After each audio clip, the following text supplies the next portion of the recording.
ये भी बताने वाला हूँ कि भाई कौन से जो 2 प्लेयर हैं, वो 2 प्लेयर कौन से हैं जिसको आपको ज़रूर टीम में रखना है। मतलब कि आप आपके अगर चांसेस जीतने के बन रहे हैं तो वो 2 प्लेयर अगर नहीं रहे तो हो सकता है आप हार जाओ। अगर मीडियम पेसर कोई आपका ऑलराउंडर है, जैसे मोहम्मद वासिम जूनियर अगर खेलते हैं, उसके बाद अगर मैं बात करूँ, इनका अगर फॉर्म ऐसा ही रहा तो इनको आप ले सकते हैं, कैप्टन भी बना सकते हैं।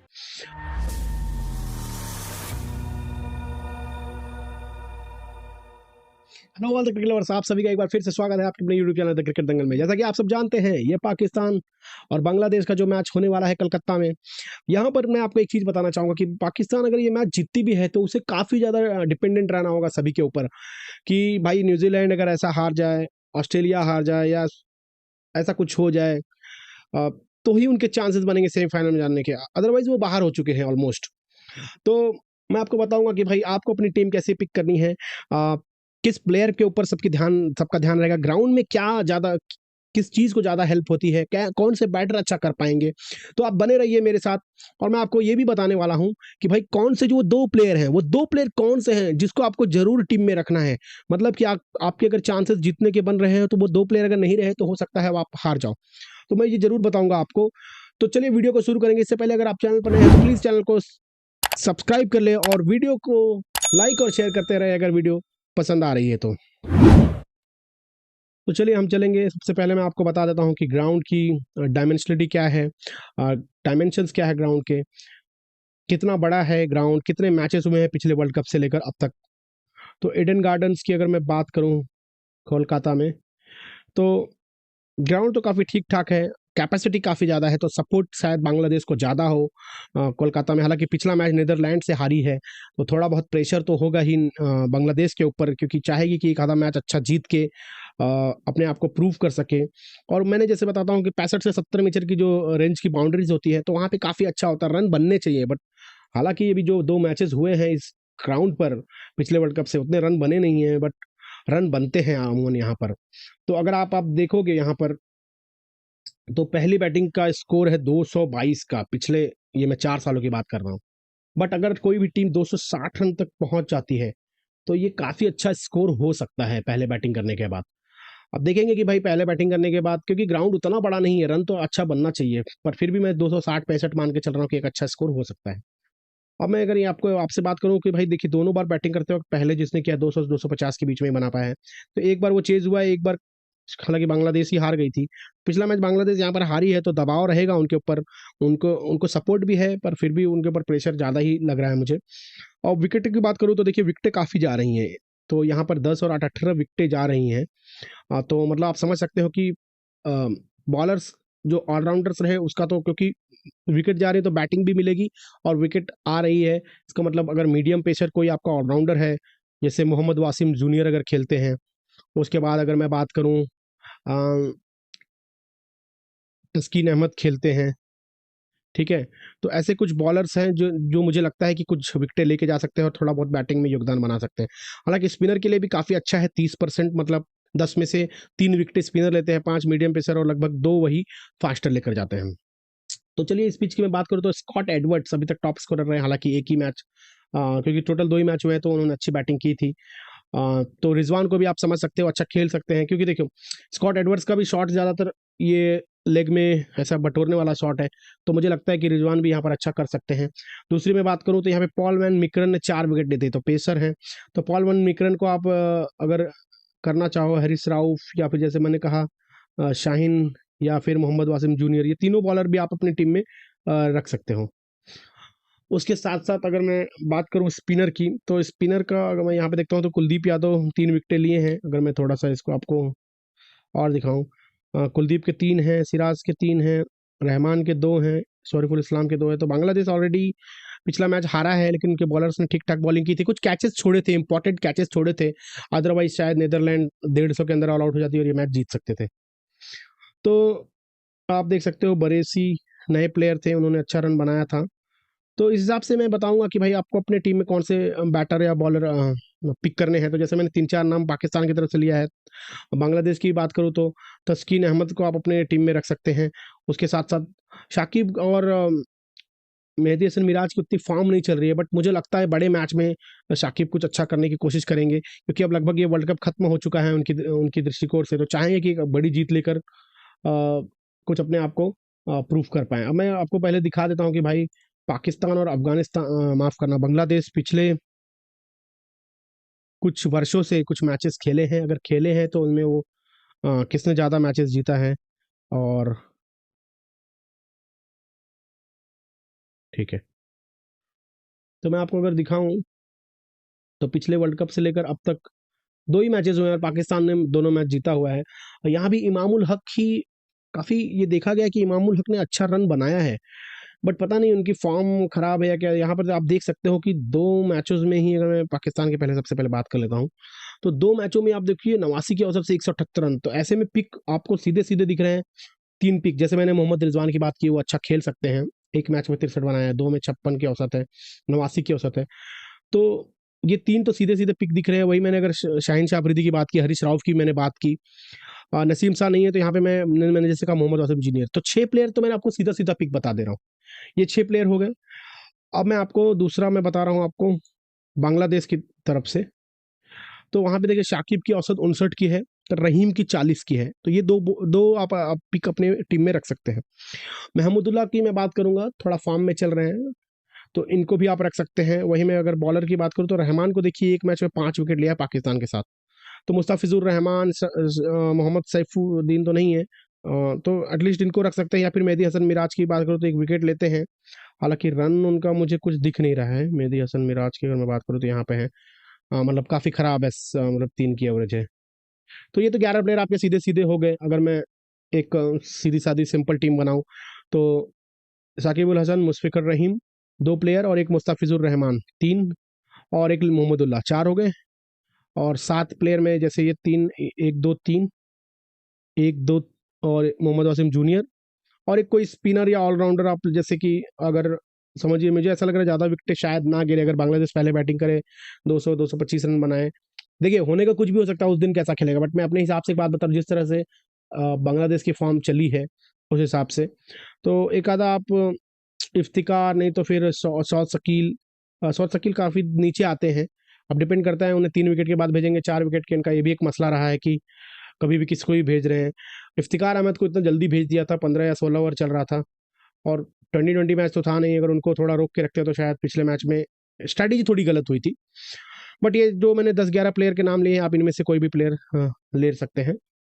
अब मैं आपको फटाफट अपोजिशन, हमने लिया है बांग्लादेश, तो बांग्लादेश के साथ जो पाकिस्तान के 2 ही मैच हुए हैं, तो उतना कुछ खास मैं दिखा नहीं पाऊंगा, बट फिर भी इमामुल हक का जैसे बात किया, एक में 100 और एक में 78 रन आए हैं, तो काफ़ी अच्छा बनाया है। बट पता नहीं, इनका अगर फॉर्म ऐसा ही रहा तो इनको आप ले सकते हैं, कैप्टन भी बना सकते हैं। बाबर आजम का एक 17 और एक 96 का स्कोर है। मोहम्मद रिजवान का 63 है, एक ही मैच खेला है। बाकी तो ठीक है प्लेयर्स, बाकी तो प्लेयर्स हैं नहीं वैसे। वैसे मैं बॉलिंग की बात करूँ तो बॉलिंग की मैंने 3 नाम ले लिए हैं, वो फिक्स है, शाहीन शाह अफरीदी, हारिस राव और मोहम्मद वासिम जूनियर अगर खेलते हैं तो। क्योंकि कोलकाता की पिच भी फास्टर्स के लिए भी मदद देती है, स्पिनर्स को भी मदद रहता है लेकिन फास्टर को, स्पिनर अगर आपको चाहिए तो बांग्लादेश के जैसे मैंने 2 नाम बताए, वैसे ही अगर यहाँ पर शादाब शायद खेलें तो इनको आप रख सकते हैं। अदरवाइज़ ओसामा मीर को भी आप अपनी टीम में रख सकते हैं। और वहीं मैं अगर बांग्लादेश की बात करूँ,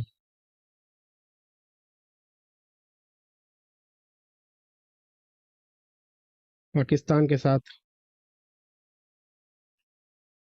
ठीक है? अगर मैं बांग्लादेश की बात करूँ तो आप देख सकते हैं मुस्ताफिजुर रहमान है विकेट टेकर। उसके बाद मेराज एक-एक विकेट लेके जाते हैं। अगर कुछ रन बनाते हैं 10, 15, 20 रन, तो मेरे ख्याल से ये टीम में आप अपने रख सकते हैं। तस्कीन अहमद का भी एक में एक ही विकेट है। शकीब उल हसन के हालाँकि विकेट नहीं है, तो बट वही है कि इनका फॉर्म नहीं चल रहा है। तो ऐसे में इनको नेग्लेक्ट तो नहीं कर सकते, क्योंकि स्पिनिंग ट्रैक है, एक आधा विकेट तो ज़रूर लेके जाएँगे। और अगर 20-25 रन भी बनाते, कि बैटिंग में इन्होंने अच्छा किया है दोनों मैचों में, 59 की एवरेज है। रहीम की जैसे मैंने बात की, फिर मैंने आपको कहा महमूदुल्लाह, तो ये, और लिटन दास भी देखिए 32 और 16 है, तो इन पे इतना जोर नहीं डालूंगा, लेकिन ठीक है 24 की औसत है। अगर थोड़ा सा ऊपर अपनी पोटेंशियल के खेले तो शायद 35-40 रन भी ये बना सकते हैं। तो इस तरीके से आप इन ये बैटर्स भी ले सकते हैं। अगर मैं आपको इस वर्ल्ड कप की फॉर्म दिखा दूं भाई, दोनों टीमों की, कि इस वर्ल्ड कप में कैसा खेला है इन दोनों टीमों ने अभी तक जितने भी मैचेस खेले हैं।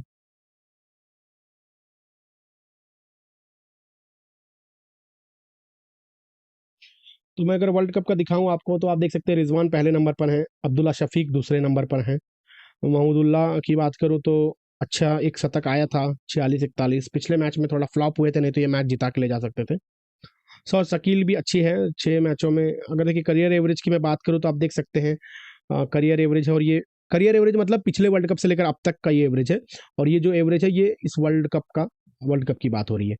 तो वर्ल्ड कप में आप देख सकते हैं बाबर आजम का उतना स्कोर तो नहीं है, बट अब बांग्लादेश के साथ अच्छा खेलते हैं, मतलब 50 रन तक मुझे लगता है बना सकते हैं ये। बाकी लिटन दास है, मुशफिकुर रहीम है, 41 की औसत से खेले हैं इस वर्ल्ड कप में। इमामुल हक भी सॉरी माफ करना 33 की एवरेज से, मुशफिकुर रहीम 27 की एवरेज से। तो इमामुल हक का एवरेज वैसे बांग्लादेश के साथ पिछले वर्ल्ड कप से अब तक 89 का है। अगर वैसे खेले तो ये जरूर आपके कैप्टन मटेरियल हो सकते हैं। बाकी इफ्तिकार अहमद मेसी हसन मिराज को ले सकते हैं, क्योंकि देखिए ये अगर मैच लंबा जाता है, छोटा जाएगा तो फिर तो कुछ भी हो सकता है, लेकिन अगर लंबा जाएगा तो ये दोनों बॉलिंग भी करेंगे और बैटिंग भी जरूर करेंगे। अगर मैं वही बॉलर्स की बात कर लूँ कि इस वर्ल्ड कप में तो शाहिन शाह अफरीदी के 6 में 13 हैं, हरीश राउफ की 6 में 10 हैं, हसन अली की बात करूँ तो 5 में 8 विकेटें हैं, शरीफुल इस्लाम की बात करूँ तो 6 में 8 विकेटें हैं, शाकिबुल हसन की भी 5 में 7 हैं। तो इस हिसाब से मेहदी हसन को लेना चाहिए। देखिए 2 में 6 विकेटें हैं, भले ही कुछ विकेटें लास्ट में भी आ रही है, बट अगर ये खेलते हैं तो इस बॉलर को भी आप अपनी टीम में रख सकते हो सकता है 1-2 विकेट जरूर लेके जाए। तो ये कुछ इन दोनों टीम के बॉलर है इस वर्ल्ड कप में। तो मैंने आपको जैसे तीनों चीज़ दिखा दी है, अब मैं एक चीज़ और दिखा देता हूँ कि भाई पिछले 4 वर्षों में जो इनके परफॉर्मेंस आए हैं, मतलब वो कैसी आई है। तो अगर मैं वो बात करूँ तो आप देख सकते हैं बॉलर में शाहिन शाह अफरीदी है, फिर मुस्तफिजुर रहमान है। तो आप पिछले 4 सालों की परफॉर्मेंस, मतलब पिछले वर्ल्ड कप से लेकर अब तक की परफॉर्मेंस भी देख के आप अपनी टीम डिसाइड कर सकते हैं कि भाई हमें किसको अपनी टीम में रखना है। तो ये मैंने शुरुआत में आपको 8-10 प्लेयर्स बता दिए हैं, इस हिसाब से आप भी अपनी टीम बना के भाई बेस्ड ऑन पिछले 4 सालों का परफॉर्मेंस देख के भी आप अपनी टीम बना सकते हैं। तो देखिए आप, ये तो मैंने आपको सीधी सीधी एक टीम बता दी है कि भाई ये ऐसी टीम बना सकते हैं आप बेस्ड ऑन 4 साल का परफॉर्मेंस हो, चाहे हेड टू हेड हो। अब यहाँ तक आप खुद समझ गए होंगे कि मुझे किस प्लेयर को लेना है। अब मैं आपको एक प्लान बता दूंगा कि भाई ये टीम के प्लेयर्स रख सकते हैं बेस्ड ऑन क्या क्या परफॉर्मेंस। बट अगर आपको लगता है कि नहीं, आपको समझ में आ चुका है कि कौन से प्लेयर अच्छा खेले हैं, या चाहे वर्ल्ड कप की बात हो चाहे हेड टू हेड की बात हो, तो आप अपनी टीम खुद से भी बना सकते हैं। अब यहाँ पे जैसे मैंने सिंपल अगर मैं बताऊं तो देखिए बाबर में एक ये ऐसी टीम है, मतलब जो परफॉर्मेंस उनकी जो आई है उसके बेस पे भी मैं कह सकता हूँ। तो उसके बेस पे अगर मैं बात करूं,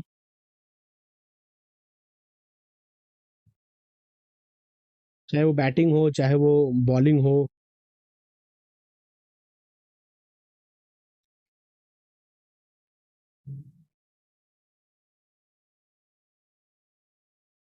है ना। शाहिन, हरीश,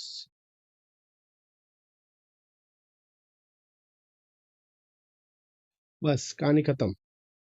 ये एक टीम बना सकते हैं। अगर परफॉर्मेंस के ऊपर जाएं जैसे पिछला खेला गया है, तो ये आपके एक टीम हो सकती है जो आपको मदद कर सकती है अच्छा जीतने में।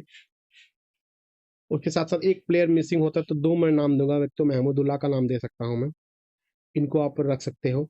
या फिर मैं जैसे अगर बोलता हूँ कि ऑलराउंडर की दृष्टिकोण से देखूं तो एक मेहदी है, मेहदी, एक मिराज का नाम लिखा है मैंने, मेहदी की मैंने बात कर रहा हूँ। इन दोनों में से कोई एक प्लेयर ले सकते हैं। अब मैं अगर बात करूँ सिंपल की जिस दृष्टिकोण से वर्ल्ड कप में खेलें, ये तो मेरा एक ओवरऑल कॉम्बिनेशन का टीम है भाई, ओवरऑल टीम ऐसी बना सकते हैं चाहे हेड टू हेड हो चाहे जो परफॉर्मेंस चल रही है।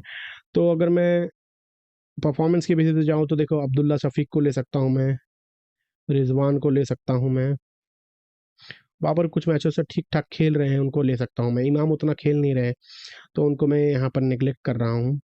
उसके बाद में शाकिब भी कुछ फॉर्म में नहीं है, बट मुझे ऐसा लगता है एक आधा विकेट लेके अगर 10-15 रन बनाते हैं तो टीम में आपके आ सकते हैं। सिमिलरली मेहदी मिराज की बात करूँ, इफ्तिखार की बात करूँ, और ऐसे पिच पे मुझे ऐसा लगता है कि सौद भी अच्छा खेल सकते हैं शॉर्ट सर्किल स्पिनर्स को।